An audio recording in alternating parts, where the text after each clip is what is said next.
అందరికీ నమస్కారం అండి.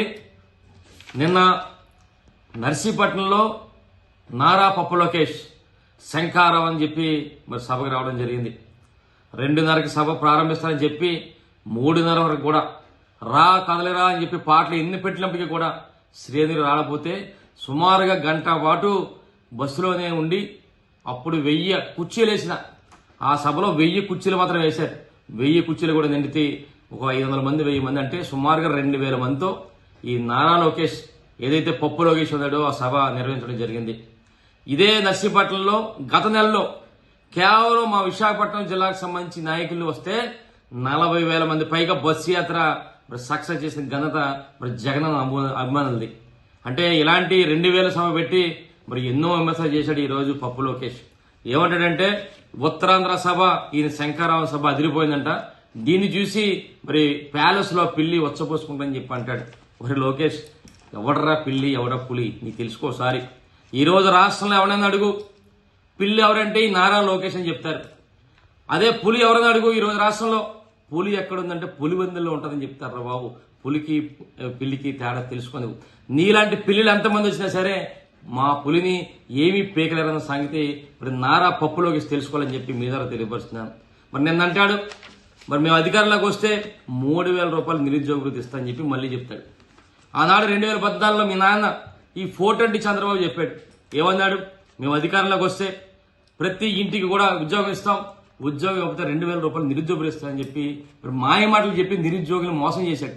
ఇప్పుడు మళ్ళీ నువ్వు 2024లో వచ్చి మళ్ళీ 3,000 రూపాయలు ఇస్తామని చెప్పి నిరుద్యోగులు మోసం చేయడం చూస్తున్నావు.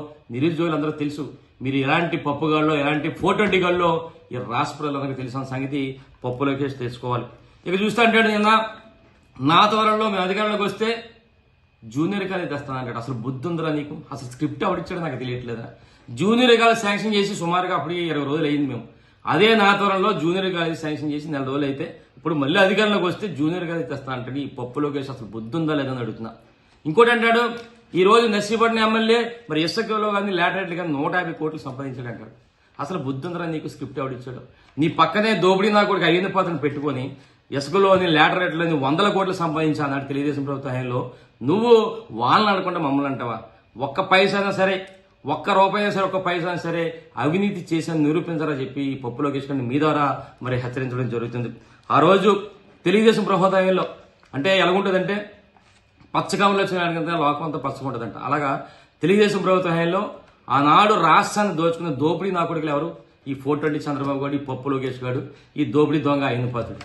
మీలాంటి వాళ్ళందరూ కూడా మమ్మల్ని మా నాయకులను విమర్శిస్తే చాలా విడ్డూరంగా ఉంది. ఆనాడు తెలుగుదేశం ప్రభుత్వంలో చెత్త పరిపాలన ఇచ్చిన చెత్త నా కొడుకులు ఎవరంటే ఈ 420 చంద్రబాబు, ఈ పప్పు నారా లోకేష్, ఈ దోపిడీ దొంగ అయిన పాత్రుడు సంగతి ఈ రోజు రాష్ట్ర ప్రజలందరికీ కూడా తెలుసు. ఒకడు అంటున్నాడు ఇలాంటి అంటే ఇలాంటి వాళ్ళు ఎంతమంది సరే అయ్యింది పాత్ర ఇలాంటి కానీ ఈ పప్పు లోకేష్ గారు కానీ 420 చంద్రబాబు గారు ఎంతమంది ఏకమైనా సరే మా నాయకుని ఏమీ పేగలేరన్న సంగతి మీకు తెలుసుకోవాలని చెప్పి ఈ సందర్భంగా తెలియపరచడం జరుగుతుంది. ఇక చూస్తే అయ్యింది పాత్రుడు మాట్లాడతాడు, ఇది చాలా విమర్శలు చేస్తాడు. ఒరే అయ్యింది పాత్రుడు ఒకటే అడుగుతున్నాను, నీలాంటి దొంగనా కొడుకులు ఎవరైనా ఉన్నారు ఈ రోజు ఈ ప్రపంచంలో? దొంగనా కొడుకులు ఎవరైనా ఉన్నారంటే నారా లోకేష్, పప్పు లోకేష్, 420 చంద్రబాబు, అయ్యింది పాత్రుడు చెప్పి ప్రతి ఒక్కటి చెప్తాడు. మీరు మా నాయకుల గురించి విమర్శిస్తే చాలా విడ్డూరంగా ఉందని చెప్పి అంటున్నాం. అంటాడు మాట్లాడితే అంటాడు 3,000 రూపాయల పెన్షన్ మోసం చేశాడు అంటాడు. ఒరే అయ్యింది పాత్రుడు నీకు బుద్ధి ఉందరా? మాట్లాడుతున్నాను బుద్ధి లేక మాట్లాడి ఎన్నిసార్లు చెప్తారో 3,000 పెన్షన్ గురించి? నేను ఎన్నిసార్లు చెప్పాను నీకు? మరి ఒక్కసారి మా మేనిఫెస్టో చూసుకో. మీ మేనిఫెస్టోలా కాదు, మా మేనిఫెస్టోలో పెట్టింది ఏంటంటే మేము అధికారంలో రాగానే 2,000 రూపాయలు ఉన్న పెన్షన్ని 3,000 వరకు కూడా దఫదఫలుగా పెంచుకెళ్తామని చెప్పి మా మేనిఫెస్టోలో చూసుకోసారి. మీ మేనిఫెస్టో ఎక్కడ కనబడదు, మా మేనిఫెస్టో చూసుకో.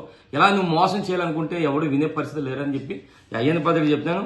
ఆనాడు రైతులు మోసం చేశారు, డోక్రా మహిళలు మోసం చేశారు, నిరుద్యోగులు మోసం చేసిన ఈ చెత్తనా కొడుకులు మా నాయకుల గురించి మాట్లాడుతుంటే చాలా ఆశ్చర్యంగా ఉందని చెప్పి సందర్భంగా తెలియపరుస్తున్నాను. అంటే మీలాంటి శాడిస్ట్ నా కొడుకులు రాబోయే రోజుల్లో ఎంతమంది ఎన్ని చేసినా సరే మీ రాష్ట్ర ప్రజలు సిద్ధంగా ఉన్నారు, రాజకీయ సమాధి చేయడానికి సిద్ధంగా ఉన్నారు. ఎందుకంటే ఈ రోజు రాష్ట్రంలో గౌరవ ముఖ్యమంత్రి వైఎస్ జగన్మోహన్ గారు ఎక్కడ పార్టీలు చూడకుండా రాజకీయాలు చూడకుండా ప్రతి ఒక్కరు కూడా ఎన్నో సంక్షేమ పథకాలు అందిస్తున్న సంగతి అందరూ చూస్తున్నాం. ఈ రోజు ఏ గ్రామం వెళ్ళినా ఏ ఇంటికి వెళ్ళినా సరే మా పార్టీ నాయకులకి సమానంగా ముఖ్యంగా మహిళలందరూ కూడా 100% మహిళలందరూ కూడా జగన్మోహన్ రెడ్డి గారి నాయకత్వాన్ని కోరుకుంటున్నారు. రేపు జరగబోయే ఎన్నికల్లో ఏదైతే మా నాయకుడు జగన్మోహన్ రెడ్డి గారు చెప్పారో 170 స్థానానికి 175 మేము వైఎస్ఆర్ పార్టీ గెలిపించుకుంటాం. రేపు జరగబోయే ఎన్నికల్లో రాజకీయ సమాధి తెలుగుదేశం పార్టీ వారికి రాష్ట్రాలు చేస్తారని చెప్పి మీ ద్వారా తెలియపరుస్తూ నమస్కారాలు తెలుపుకుంటున్నాను. జై జగన్, జై జై జగన్. నమస్కారం.